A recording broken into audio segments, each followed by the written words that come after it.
है। आज हम देखेंगे इन दोनों में तुलना और इस तुलना में हम इसमें समानता और असमानताओं का अध्ययन करेंगे। पेशर व कैम्ब्रिज विचारधारा की अगर हम तुलना करते हैं तो चूँकि आपको ध्यान ही है, अगर हम पेशर की इक्वेशन जो कि मुद्रा परिमाण सिद्धांत की पेशर की इक्वेशन है वो आपको पता ही है, P बराबर mv/t। ठीक है, ये मुद्रा परिमाण सिद्धांत का नकद सौदा समीकरण को बता रहा है। ठीक है, और दूसरा हमने देखा इसमें P2 का जो समीकरण की अगर हम बात करेंगे, P2 का समीकरण है P बराबर m/kr। ठीक है, ये समय तो आज हमें देखना है कि P बराबर m/kr और P बराबर mv/t, इनमें क्या समानता है और क्या असमानता है।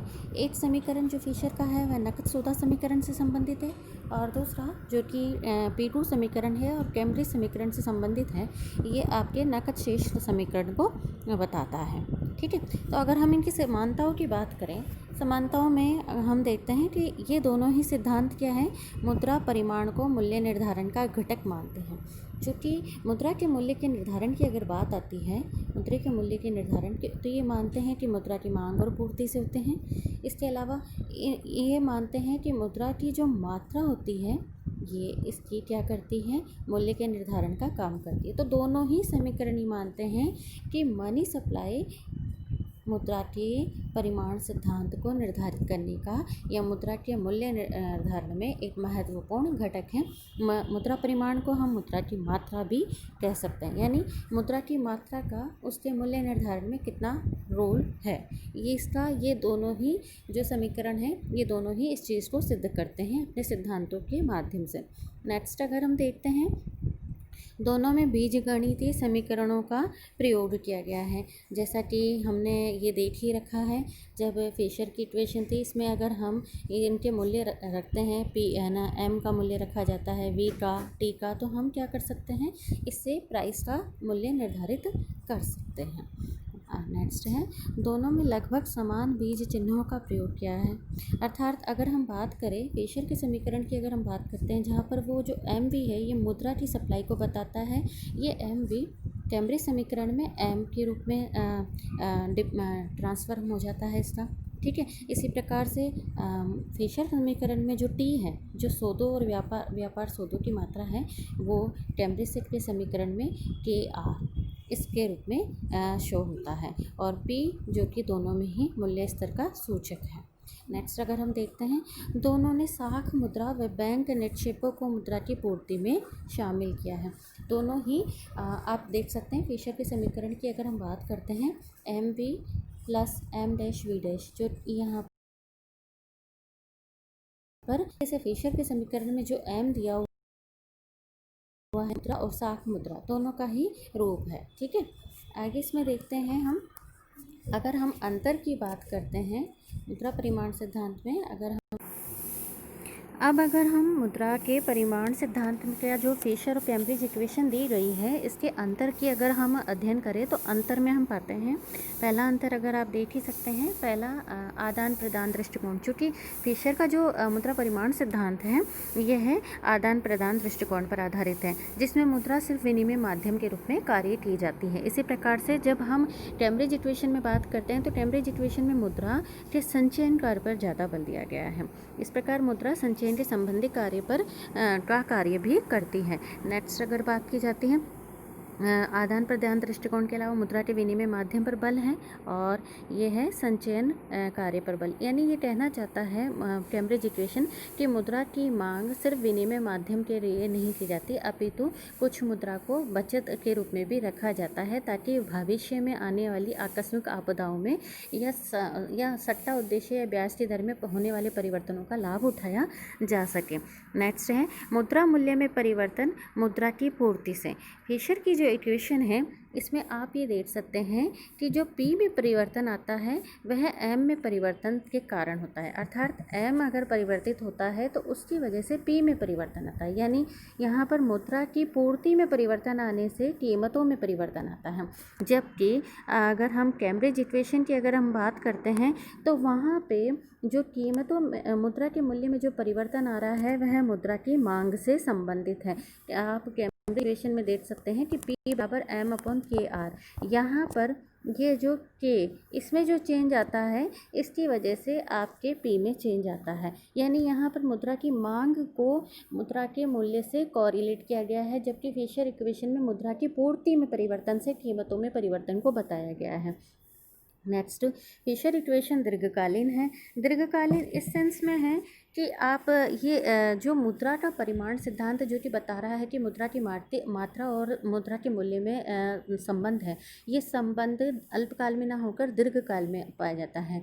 ये है, आप देख सकते हैं कि अगर मुद्रा की मात्रा बढ़ती है तो सबसे पहले ब्याज की दरों में परिवर्तन आता है, ब्याज की दर की वजह से इन्वेस्टमेंट में चेंज आता है, इन्वेस्टमेंट की वजह से आप देख सकते हैं राष्ट्रीय आय या राष्ट्रीय उत्पादन में परिवर्तन आता है, और इसकी वजह से उपभोग में परिवर्तन आता है, और ये उपभोग जब बढ़ता है तो कीमतों में परिवर्तन आता है। इस प्रकार ये है एक दीर्घकालीन सिद्धांत है, जबकि कैम्ब्रिज इक्वेशन की अगर हम बात करें तो यह एक अल्पकालीन सिद्धांत है। यहाँ पर मुद्रा की मांग में परिवर्तन से कीमतों में परिवर्तन को दिखाया गया है। इसी प्रकार से अगर हम देखते हैं नेक्स्ट, मुद्रा की ये फिशर की इक्वेशन मुद्रा की उस मात्रा पर आधारित है जो आदान प्रदान में काम आती है, जबकि आप कैम्ब्रिज इक्वेशन में मुद्रा की उस मात्रा पर ध्यान दिया गया है जो नकद कोष के रूप में संचित की जाती है।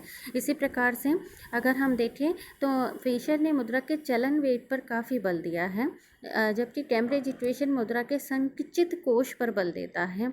ये मानता है कि मुद्रा की जो रखने के लिए जो व्यक्ति तैयार है उसके आधार पर मुद्रा के मूल्य में परिवर्तन आता है। इसी प्रकार से अगर हम बात करें, फिशर इक्वेशन पूर्ण उत्पादित, अर्ध उत्पादित एवं उपभोग वस्तुओं सभी की ओर ध्यान देता है, जबकि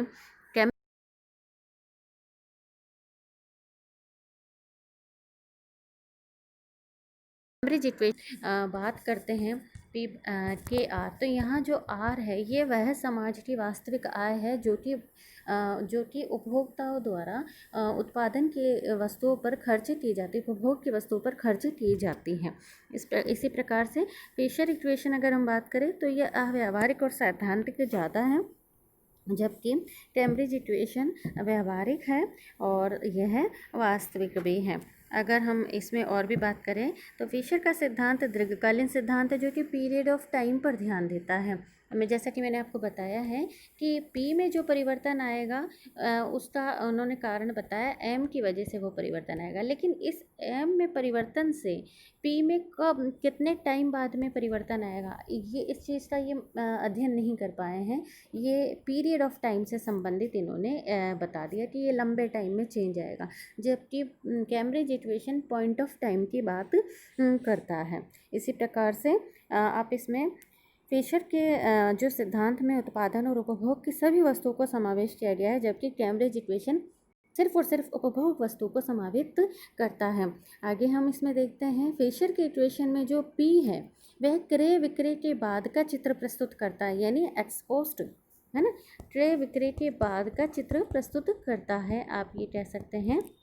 जबकि कैम्ब्रिज इक्वेशन में जो P है वह क्रय विक्रय के पूर्व का चित्र प्रस्तुत करता है जो ज़्यादा उपयोगी है। ठीक है, तो ये आप इसके अंतर को देख सकते हैं और आपस में इसकी तुलना कर सकते हैं। अब अगर इसी चीज़ को आप यहाँ पॉइंट्स में यहाँ पे भी देख सकते हैं। ठीक है, आगे हम बात करते हैं कि दोनों विचारधाराओं में फिशर की समीकरण और कैम्ब्रिज समीकरण में से अगर हम इन दोनों की कंपैरेटिव अध्ययन करते हैं और तो हम देखते हैं कि कैम्ब्रिज विचारधारा अपने आप में श्रेष्ठ है। इसका कारण क्या है? फर्स्ट है यथार्थवादी। कैम्ब्रिज समीकरण में मुद्रा के बारे में इस मौलिक सत्य पर जोर दिया गया है कि उसका संचय होता है और के पर अधिक बल देना चलन गति की अपेक्षा बेहतर है। ठीक है, नेक्स्ट है तरलता पसंदगी। नकद शेष समीकरण में तरलता पसंदगी का विचार आय, रोजगार व मौद्रिक नीतियों को विकसित करने में बहुत सहायक सिद्ध हुआ है। इसी प्रकार नेक्स्ट है स्पष्ट व्याख्या। फिशर का सिद्धांत यंत्रवत है, जबकि कैम्ब्रिज समीकरण कारण और परिणाम की व्याख्या करता है। मुद्रा को तरल रूप में रखने की इच्छा में परिवर्तन से ही कीमत स्तर में परिवर्तन आ जाता है, परिवर्तन ना हो। नेक्स्ट है मनोवैज्ञानिक घटकों पर बल। जहां फिशर मुद्रा की मांग को प्रभावित करने वाले उत्पादन के तकनीकी व संस्थागत घटकों पर बल देते हैं, वहीं कैम्ब्रिज समीकरण मनोवैज्ञानिक घटकों को अधिक प्रधानता देते हैं जो आर्थिक क्रियाओं का आधार है। नेक्स्ट है व्यवहारिक। फिशर का सिद्धांत पीरियड ऑफ टाइम से संबंधित दीर्घकालीन विश्लेषण है, अतः यह अव्यवहारिक है, जबकि कैम्ब्रिज सिद्धांत समय बिंदु पॉइंट ऑफ टाइम से संबंधित अल्पकालीन विश्लेषण है जो ज़्यादा व्यवहारिक व उपयोगी हैं। नेक्स्ट व्यापार चक्रों का स्पष्टीकरण। कैम्ब्रिज सिद्धांत अल्पकालीन कारणों की व्याख्या करता है कि मंदकाल में लोगों की तरलता पसंदगी में वृद्धि होने से मुद्रा की मांग बढ़ जाती है, अतः मुद्रा का मूल्य बढ़ जाता है और कीमत स्तर में कमी आ जाती है, चाहे मुद्रा की मात्रा में वृद्धि हो। जबकि मुद्रास्फीति के समय तरलता पसंदगी कम हो जाती है, अतः मुद्रा की मांग कम होने से उसका मूल्य कम हो जाता है और मूल्य स्तर बढ़ जाता है, चाहे मुद्रा की मात्रा घटे या यथावत रहे। नेक्स्ट है मूल्य निर्धारण के सामान्य सिद्धांत के निकट। कैम्ब्रिज सिद्धांत मुद्रा की मांग और पूर्ति दोनों के व्यवहारिक विश्लेषण पर आधारित होने से वस्तुओं के सामान्य मूल्य सिद्धांत के अधिक निकट है। नेक्स्ट सरल। लोगों द्वारा विभिन्न प्रकार के सौदों के लिए कितनी मुद्रा व्यय की जाती है, इसकी अपेक्षा ये पता लगाना सरल है कि वे कितनी मुद्रा संचित रखना चाहते हैं अथवा तरल के रूप में अपने पास में रखना चाहते हैं।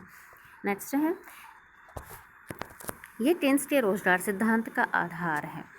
कैम्ब्रिज समीकरण की श्रेष्ठता तब कई गुना अधिक बढ़ जाती है उत्पादन से आर्थिक क्षेत्रों में रोजगार आय और अर्थतंत्र के नियंत्रण संबंधी मौद्रिक नीतियों के विश्लेषण विशेष सिद्धांतों का विकास हुआ और जब मानवीय उद्देश्यों का महत्वपूर्ण गतिशील घटकों के रूप में विश्लेषण किया जाने लगा। नेक्स्ट अधिक उपयोगी। फिशर का पी क्रय विक्रय समाप्त होने के बाद का चित्र ट्रांजैक्शन एक्स पोस्ट प्रस्तुत करता है, जबकि कैम्ब्रिज समीकरण का पी क्रय विक्रय से पूर्व का चित्र प्रस्तुत करता है। इस प्रकार यह अधिक उपयोगी है क्योंकि आय प्राप्तकर्ता को यह ज्ञात हो जाता है कि उसकी मुद्रा क्या और कितनी खरीद सकती है। ठीक है, इस प्रकार हम देखते हैं कि फिशर इक्वेशन अपने आप में कैम्ब्रिज इक्वेशन से ज़्यादा अच्छी नहीं कही जा सकती है, या हम दूसरे शब्दों में कह सकते हैं कि कैम्ब्रिज इक्वेशन अपने आप में इससे सुपीरियर मानी जा सकती है। अब अगर हम कैम्ब्रिज सिद्धांत की आलोचनाओं पर ध्यान दें तो माना कि ये कैम्ब्रिज इक्वेशन अपने आप में फिशर समीकरण या फिशर के सिद्धांत के ऊपर एक सुधार है और उससे श्रेष्ठ भी हैं, लेकिन फिर भी ये आलोचनाओं से अछूता नहीं है। अगर हम इसकी आलोचनाओं पर ध्यान दें तो पहला है वास्तविक आय को मापना कठिन है। जिस प्रकार फिशर के सिद्धांत में व्यापार की मात्रा, जो कि हम यहाँ पे टी की बात करते थे फिशर की इक्वेशन में, इसे मापना मुश्किल है, उसी प्रकार कैम्ब्रिज सिद्धांत में जो हमने बात की थी P बराबर M/KR, तो यहाँ R का मेज़रमेंट करना कठिन है क्योंकि अनेक प्रकार की वस्तुओं और सेवाओं को अलग अलग मापदंडों से मापकर एक सामूहिक इकाई में व्यक्त करना कठिन है। जैसे कपड़ा मीटर में, तेल लीटर में, कोयला टन में आदि में मापा जाता है, अतः इनको एक इकाई के रूप में कैसे रखा जा सकता है। ठीक है, ये सब अलग अलग हैं, अतः ये जो प्रॉब्लम है ये दोनों समीकरणों में समान रूप से सिद्ध होती है। नेक्स्ट है ऋण निक्षेपों की उपेक्षा।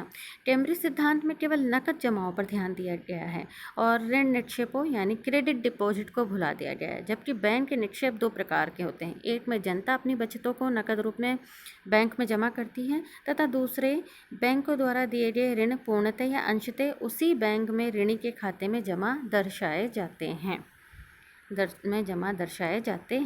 इसी प्रकार से निक्षेपों की श्रेणी में भी भिन्नता की बात भी इसमें है। केन्स ने कैम्ब्रिज समीकरण की इसलिए आलोचना की कि उसमें बचत निक्षेपों की विभिन्न प्रकृति की ओर ध्यान नहीं दिया गया। बचत निक्षेपों में अगर आप देखें तो अल्प बचत और चालू खाते के निक्षेप वस्तुओं और सेवाओं पर तत्काल अधिकार देते हैं, जबकि स्थायी निक्षेप यानी फिक्स्ड डिपॉजिट किसी अनिश्चित भविष्य की आवश्यकताओं को पूरा करने के लिए रखे जाते हैं। कहने का तात्पर्य है कि बचत निक्षेपों में जो अल्प बचत और चालू खाते के जो निक्षेप हैं वस्तु और सेवाओं पर तत्काल अधिकार देते हैं, यानी अगर आप अपना बैंक में पैसा जमा करवाते हैं तो आप क्या है सेविंग अकाउंट से कभी भी आपको जब भी ज़रूरत होती है आप पैसा निकाल सकते हैं, जबकि फिक्स्ड डिपॉजिट में वो एक समय अंतराल के बाद में ही आप पैसा निकाल पाओगे। ठीक है। अतः औचित्य की दृष्टि से बचत निक्षेपों में से कुछ अंश ही जो तत्काल अधिकार से संबंधित है नकद कोषों की श्रेणी में गिने जाने चाहिए, सब नहीं। यानी कहने का मतलब ये है कि जो आप अकाउंट पैसा जमा करवाते हैं बैंकों में, तो इसमें जो सेविंग अकाउंट होता है जो जिससे आप कभी भी पैसा निकाल सकते हैं, ये नकदी के रूप में काउंट हो सकता है। लेकिन जो फिक्स डिपॉजिट होती है वह नकद रूप में काउंट नहीं हो सकता है, क्योंकि इसको आप एक पर्टिकुलर टाइम पीरियड के बाद में ही निकाल सकते हैं। अतः इस वजह से इसे आप तरलता के रूप में नहीं काउंट कर सकते हैं। तो कैम्ब्रिज इक्वेशन में क्या है कि सभी बचतों को शामिल कर लिया इन्होंने, जबकि ऐसा नहीं होना चाहिए। यहाँ सिर्फ सेविंग जो अकाउंट है वही बचतें इसमें शामिल होनी चाहिए। नेक्स्ट है विस्तृत जटिलताओं को समझने में अनुपयुक्त। यह है अर्थव्यवस्था में गतिशील कीमत आचरण, डायनामिक प्राइस बिहेवियर का पर्याप्त मौद्रिक स्पष्टीकरण देने में असमर्थ है। अगर हम और नेक्स्ट इसकी अगर हम बात करते हैं सट्टा उद्देश्य की उपेक्षा, जो कि कैम्ब्रिज इक्वेशन भी कहीं ना कहीं सौदा उद्देश्य और सतर्कता उद्देश्य इन दो के ऊपर ही ध्यान देती है, यह सट्टा उद्देश्य के ऊपर ध्यान नहीं देती है, जो कि मुद्रा की मांग के सिद्धांत का तीसरा महत्वपूर्ण पॉइंट है। इस प्रकार हम कह सकते हैं कि ये भी मुद्रा की मांग के सिर्फ आधे ही पक्ष का ही अध्ययन करती है। नेक्स्ट है मांग पक्ष पर अधिक बल। कैम्ब्रिज सिद्धांत मूल्य निर्धारण में मुद्रा की मांग पर अधिक बल देती है, जबकि मुद्रा की पूर्ति भी कहीं ना कहीं मुद्रा के मूल्य को प्रभावित करती है। मुद्रा की पूर्ति, उत्पादन की मात्रा, विदेशी व्यापार आदि कई चीज़ों को प्रभावित करती है। इस प्रकार ये भी एक तरीके से एक पक्षीय समीकरण कहा जा सकता है। जैसे कि फिशर इक्वेशन मुद्रा की पूर्ति के ऊपर ज़्यादा बल देता है, ये समीकरण मुद्रा की मांग पर ज़्यादा बल देते हुए कीमत स्तर को निर्धारित करता है। नेक्स्ट है अपूर्ण सिद्धांत। यह उपभोग मूल्य स्तर पर ध्यान देता है, सामान्य कीमत स्तर पर नहीं, अतः अपूर्ण सिद्धांत है।